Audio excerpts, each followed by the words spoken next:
Hi guys, another video. Ito po ang Prada frame. Insitan ko ng lens na Progressive Shimmer Autograph Intelligence 4 po ito. Ito po ang Shimmer Autograph Intelligence 4 na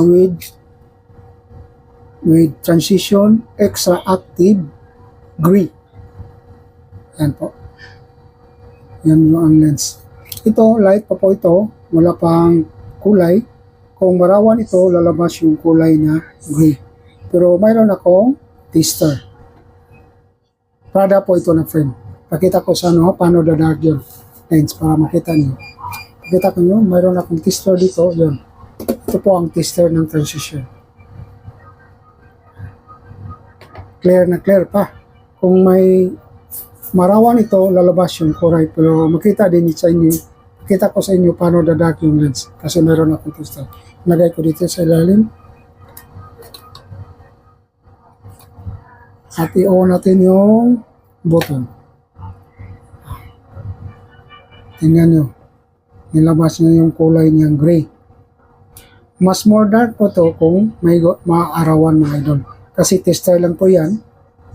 Pero makita na ninyo na i-dark yung lens. Kasi kanina, light pa yung lens color. Kaya nakalabas yung kulay. Pero ilang minutes lang po, kunin ko dito sa tester. Kasi mayroon itong timer na ilang minutes para pwede natin itanggalin dyan sa tester. Ito po ang Progressive Shimmer Autograph Intelligence. Ito po, Autograph Intelligence with transition extra active gray. Yan na. Ang gano'ng kaganda yung lens mga idol. Shimmer Autograph Intelligence with Glisser with transition extra active gray. Ito. Nakindikit dito ang name ng card. Ito naman ang card ng transition. Kunin ko na yung lens sa frame.